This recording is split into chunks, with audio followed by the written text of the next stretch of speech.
বা হয়তো পড়েছেন এর মধ্যেই বিভিন্ন লিটারেচারে বা পত্রিকায়, যে আমাদের দেশে প্রথম নির্বাচন হয় 1952 সালে, সাধারণ নির্বাচন, কেন্দ্রের সরকার গঠন করার জন্য। তারপর নির্বাচন হয় 57 সালে, তারপর 62 সালে, তারপর 67 সালে।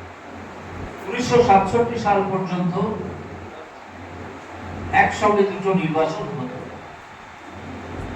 1967 সাল পর্যন্ত আপনারা দেখে নেবেন, বয়স্ক মানুষ থাকলে তাদের মনেও থাকবে যে 1967 সাল পর্যন্ত দুটো নির্বাচন একই সঙ্গে হতো। তাতে কারো কোনো অসুবিধা হয়েছিল এরকম কথা কেউ কখনো বলে। তারপরে আমাদের কেন্দ্রে যে সরকারটি এসেছিল, সেই নেহেরু গান্ধী পরিবারের সরকার, তারা বিভিন্ন রাজ্যে অগণতান্ত্রিক ভাবে বিভিন্ন রাজ্য সরকারকে ফেলে দেয়, তার সাংবিধানিক ক্ষমতা প্রয়োগ করে। ফলে বিভিন্ন রাজ্য সরকারের ইলেকশন একই সঙ্গে আর হতে পারেনি, আলাদা আলাদা করে হয়েছিল। এই করে এটা সারা ভারতবর্ষে ছড়িয়ে যায়। এটা যেহেতু স্টেটের রিপ্রেজেন্টেটিভরা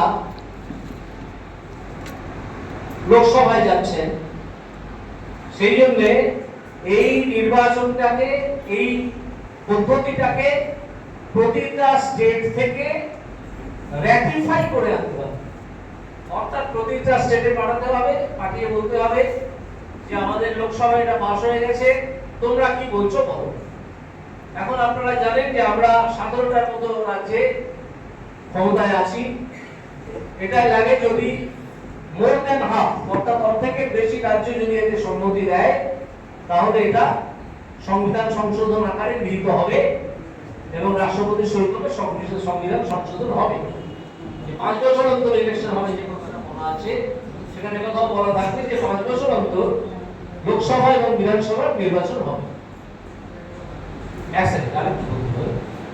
এবার র্যাটিফিকেশনটা কি? র্যাটিফিকেশন হচ্ছে কোনো ভোট নয়, র্যাটিফিকেশন হচ্ছে তাদের মতামত চাওয়া। 3 আর্টিকেল দেখে নেবেন, 368, আমার এখানে বই আছে, আর্টিকেল 368 অনুযায়ী এটা করতে হবে। এটা হয়ে গেলে পরে তারপর প্রশ্নটা আসবে কবে থেকে চালু হবে। ক্লিয়ার? হ্যাঁ।